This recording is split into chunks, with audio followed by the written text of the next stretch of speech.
ایک مولانا صاحب کہتے ہیں کہ ملک الموت ہر جگہ روح قبض کر لیتا ہے، اس طرح مولا علی بھی ہر جگہ مدد کر سکتے ہیں. تو اچھا وہ یہ بتانا چاہ رہے ہیں کہ ملک الموت کی اگر یہ کوالٹی ہے تو پھر میں اگلی بات کرتا ہوں. ملک الموت تو چلیں پھر بھی بہت بڑی شخصیت ہے. شیطان مر گیا یا زندہ ہے؟ اور حضرت علی علیہ السلام فوت ہو گئے، اللہ کی جنتوں میں زندہ ہے، دنیا سے تو فوت ہو گئے نا، تبھی قبر بنی ہوئی ہے نا، جنازہ بھی ہوا ہے ان کا، انبیاء بھی فوت ہو گئے. تو پھر جس کا مرتبہ زیادہ ہے وہ تو فوت ہو گیا ہے، اور جو مردود ترین ہے وہ زندہ ہے. پھکیاں لینی ہے نا. اگلی بات، فرشتوں نے آدم علیہ السلام کو سجدہ کیا. شیعہ بھی اس بات کے قائل ہیں، اہل سنت بھی، کہ نبی علیہ السلام کو سجدہ نہیں ہو سکتا کیونکہ اس امت میں سجدہ تعظیمی حرام ہے. لیکن اگر لاجیکلی دیکھا جائے کہ جبرائیل اگر آدم کو سجدہ کرے، فرشتوں کا سردار، تو ہم رسول اللہ کو کیوں نہ کریں؟ ہم جبرائیل سے گئے گزرے اور رسول اللہ حضرت آدم سے بہت اعلیٰ درجے کے، یہاں تو ڈفرنس بھی زیادہ آ گیا، تو کریں؟ تو علمی بات ہونی چاہیے. اس طرح کے پھر وہ کہہ رہے ہیں دیکھیں جی کلمہ پڑھے، جی کلمہ پڑھا، جی لا الہ الا اللہ محمد رسول اللہ. ترجمہ کریں جی اللہ کے سوا کوئی معبود نہیں اور محمد اللہ کے رسول ہیں. کہتے ہیں آپ تھے کیوں نہیں کہتے؟ ہیں کا مطلب ہے یہاں بھی موجود ہے. یہ آپ نے اکثر سنا ہوگا، الفاظ کے ساتھ جگلنگ کر رہے ہوتے ہیں. بھائی ہیں ہم اس لیے کہتے ہیں کہ رسول اللہ کے بعد کوئی پیغمبر نہیں آئے گا ختم نبوت کی وجہ سے. آپ کا منصب قائم ہے، آپ دنیا سے تو چلے گئے. صحیح بخاری کے الفاظ ہیں، اما عائشہ کہتی ہیں کہ اللہ تعالیٰ نے رسول اللہ کی موت سے پہلے میرے تھوک کو اور نبی علیہ السلام کے تھوک مبارک لعاب دہن کو ایک جگہ اس مسواک میں جمع کر دیا، وہ جو چبا کے دی تھی اما عائشہ نے. اس دن جو رسول اللہ کی دنیا کی زندگی کا آخری دن اور آخرت کی زندگی کا پہلا دن تھا. پھر بخاری میں حضرت ابو بکر کا خطبہ، من کان یعبد محمدا فإن محمد قد مات. جو کوئی محمد کی عبادت کرتا تھا جان لے کہ محمد مر چکے، اور جو اللہ کی عبادت کرتا ہے وہ جان لے کہ اللہ کو موت نہیں، اللہ ہمیشہ زندہ رہے گا. ٹھیک ہو گیا؟ میں آپ کو ذرا کمپیریزن کروا رہا ہوں، یہ باتیں کرنا آسان ہوتی ہیں. اب یہ صحابہ کرام علیہم رضوان کا تو عقیدہ تھا کہ نبی علیہ السلام دنیا سے جا چکے ہیں، آخرت میں زندہ ہے. آپ کوئی کہنا شروع کر دے جی وہ دیکھیں جی شیطان جو ہے نا جی وہ تو ابھی تک زندہ ہے. چلے شیطان کی مثال کی زیادہ بری لگ جائے گی، حضرت عیسیٰ علیہ السلام تو آسمانوں میں زندہ ہے نا. اگر حضرت عیسیٰ علیہ السلام زندہ ہے تو ہمارے نبی علیہ السلام تو فوت ہوئے ہیں، ان کی قبر مبارک ہے. اس سے بھی بڑھ کے یہ بھی اکثر آپ نے کہانی سنی ہوگی جی اگلے انبیاء کو جتنے معجزے ملے نا وہ ہمارے نبی کو مل گئے. ہمارے نبی معجزات کے محتاج نہیں ہے اپنی منصب کے لیے. ختم نبوت سے بڑی کوئی منصب ہی نہیں ہے. ان اللہ و ملائکتہ یصلون علی النبی اللہم صلی علی محمد وعلی آل محمد. اس سے بڑا کوئی منصب ہی نہیں ہے. پھر میں ان کو کہتا ہوں یار حضرت عیسیٰ تو بغیر باپ کے پیدا ہوئے تھے، یہ جو معجزہ ہے کیا یہ ہمارے نبی کے حق میں ہے؟ نہیں. تو آپ یہ پھر اس طرح کے جنرل جملے کیوں بولتے ہیں؟ اس طرح کے لوگوں کو جذباتی ڈاکٹرن کیوں بتاتے ہیں کہ فلاں یہ کر لیتا ہے تو فلاں یہ کیوں نہیں ہوتا؟ بھئی اس کی ڈومین ہے. یہ تو اسی طریقے سے ہے کہ اگر پرندہ، چیل، کوا، گدھ اڑ سکتی ہے تو اللہ کا مومن بندہ کیوں نہیں اڑ سکتا؟ تو اڑو، جو یہ کہہ رہا ہے وہ بھی اڑ کے دسے. نہیں تو میں کہاں گا کہ کوا تیرے تو اڑتے ہو گیا. بھئی اس کو اللہ نے وہ ڈومین دی ہے. ہاتھی پاؤں مار کے 40 کلومیٹر دور تک کمیونیکیشن زمین سے کر لیتا ہے، انسان نہیں کر سکتا. کتے کی سونگنے کی حس انسان سے کتنی زیادہ ہوتی ہے، انسان کی وہ حس نہیں ہے. اب انسان یہ کہتے ہیں انسان کتے سے بھی گیا گزرا ہے. بھئی ایک چیز میں اللہ نے اسے کوالٹی دی ہے وہ آپ کو نہیں دی ہوئی. اس طریقے سے مثال دینا کہ وہ ہر جگہ فلاں یہ کر لیتا ہے، وہ اس کی ڈیوٹی ہے، اس کو اللہ تعالیٰ نے کیپیبلٹیز دی ہیں، اور ان کیپیبلٹیز کا اس طرح کے ساتھ کسی کے مرتبے کے ساتھ کوئی تعلق نہیں ہے. نہ اس طرح سے انالوجیز بنا کے آپ ایک دوسرے کے مرتبے ثابت کریں گے، ورنہ اس کی ایکویشن جب آپ بنانا شروع کریں گے اس کا کوئی اینڈ نہیں ہوگا. یہ ایکویشنیں بنائی ہیں نا یہ قادیانی جو دجال ہیں، یہ کہتے ہیں کہ جی آپ بنی اسرائیل سے ادھارا پیغمبر لا رہے ہیں اس امت میں قرب قیامت میں عیسیٰ ابن مریم کو، تو ہم اپنی امت سے کیوں نہ ایک پیغمبر لے آئیں؟ تو ہم انہیں کہتے ہیں میرے بھائی وہ پیغمبر نہیں ہے، وہ امتی بن کے آ رہے ہیں، پیغمبر امتی بن کے آ رہا ہے، نہ کہ پیغمبر بن کے آ رہا ہے، اور ان کے بارے میں پریڈکشنز موجود ہیں. اس کی بنیاد پہ آپ یہ اینالوجیز بنانی شروع کر دو گے کہ جی ہم جو ہے وہ اپنی امت سے ایک پیغمبر کلیم کر دیں گے، یا حضرت عیسیٰ علیہ السلام کے آنے سے ختم نبوت میں فرق نہیں پڑتا، تو غلام احمد قادیانی دجال کے کلیم سے ختم نبوت میں فرق کیوں پڑے گا؟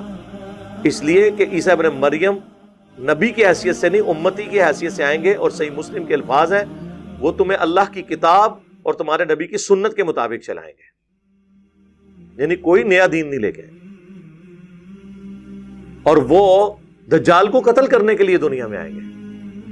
تو یہ ایسی ایسی کہانیاں، ایسی ایسی انالوجیز بناتے ہیں. یہ تو میں آپ کو 50 اور بنا کے، اور یہ میں نے دیکھا ہے شیعہ اور بریلوی، یہ دو فرقے ایسے ہیں، قرآن و سنت سے دلائل ان کے پاس جب نہیں ہوتے نا، تو اس طرح کے منطقیں لڑانا شروع کر دیتے ہیں. جی اے ہوں تو پھر اے کیوں نہیں ہو سکتا؟ جی کہتے ہیں ہاں واقعی تو میرے سامنے بٹھاؤ، میں 2 منٹ بھوک کٹ دیں گا. ہاں پھر میں کہا گا بچہ ہوں اتنے ہی روی ایڈی گل کی نا، اتنے قائم روی، پھر نال اے بھی ہے جیسا میں نے آپ کو کئی ایک مثالیں دے دی. اس طرح کی کئی ایک مثالیں آپ کو اور دی جا سکتی ہیں. وہ تو پھر نہ ختم ہونے والا سلسلہ شروع ہو جائے گا. اور جی شہید زندہ ہے، جی قرآن میں آیا تو زندہ سے مانگ سکتے ہیں. تو سر شہید کی بیوہ پھر نکاح کیوں کرتی ہے؟ ہاں تانوں تے ادھی گل دسی سی نا، پوری گل تے کسی نے دسی نہیں. شہید زندہ ہے، زندہ سے مانگ سکتے ہیں، شہید زندہ ہے، زندہ سے مانگ سکتے ہیں.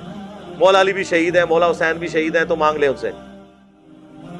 تو ان شہداء کی بیویاں نکاح کیوں کر لیتی تھی؟ حضرت علی کے بھائی جعفر طیار شہید ہوئے غزوہ موتہ میں، تو ان کی بیوی اسماء بنت امیس نے حضرت ابو بکر سے شادی کی، جس سے محمد بن ابی بکر پیدا ہوئے. اور جب حضرت ابو بکر فوت ہوئے تو اسماء بنت امیس سے حضرت علی نے شادی کی. اسی لیے حضرت علی نے محمد بن ابی بکر کی پرورش کی، اور وہ جنگ جمل میں حضرت علی کے ساتھی تھے.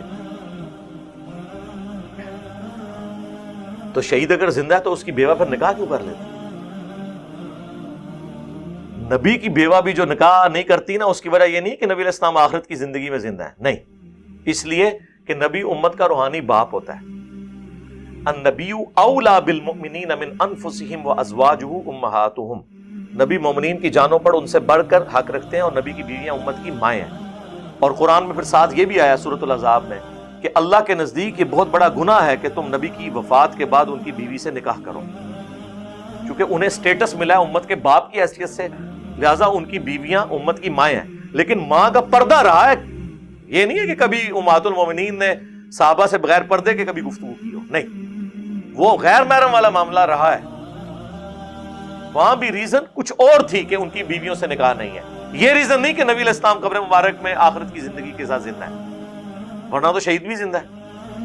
اس طرح کی جب آپ مثالیں دیتے ہیں تو سر پھر ہم آپ کے سامنے اتنی مثالیں رکھیں گے کہ آپ کو پھر سمجھ نہیں آئے گی کہ ہمارے ساتھ ہوا کیا ہے. کسی پڑھے لکھے بندے نے واسطہ پہ گیا، نہ ہم نے کوئی چندہ بک بنائی، نہ کوئی مدرسہ بنایا، نہ کوئی مسجد بنائی، نہ کوئی پیری مریدی شروع کی. آپ کے پیچھے نمازیں پڑھتے ہیں، آپ کوئی چندے دیتے ہیں، اب کیا مسئلہ رہ گیا پیچھے؟ یا تو نا یہ لوگ چھوڑ دیں. اور یہ میں آپ کو پریڈکٹ کر رہا ہوں، کچھ عرصے کی بات ہے انشاءاللہ تعالی. ان علماء کی اور ائمہ مساجد کی حیثیت صرف ایک روڈ لائنر کے ڈرائیور جیسی ہوگی انشاءاللہ. جیسے آپ سفر کرتے ہیں نا، آپ کو اس سے غرض نہیں ہوتا کہ یہ جو ڈرائیور ہے اس کا عقیدہ کیا ہے، کون ڈرائیونگ کر رہا ہے. آپ چپ کر کے اپنا بیٹھتے ہیں گاڑی میں، منزل پہ اتر جاتے ہیں. آنے والی نسلیں بھی مسجد میں ان کو اس سے کوئی غرض نہیں ہوگا یہ مسجد کس کی ہے، امام مسجد کون ہے، داڑھی اس کی پوری ہے، کام ہے، کس فرقے کا ہے.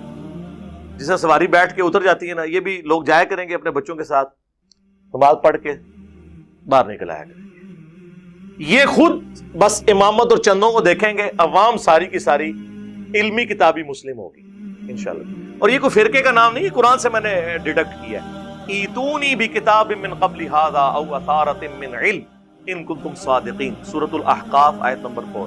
اے نبی اگر یہ آپ سے بحث کریں تو ان سے کوئی علمی بات کرو، کوئی کتاب لے آؤ قرآن سے پہلے بھی جو شرک کی تعلیم دیتی ہو. قرآن وہی تعلیم دے رہا ہے جو اگلی کتابوں نے دی، یا کوئی انبیاء کے آثار علم کے ہوں. ایتونی بکتاب من قبل ھذا او اثارۃ من علم، علم بھی آ گیا، کتاب ان کو تم ساتھ.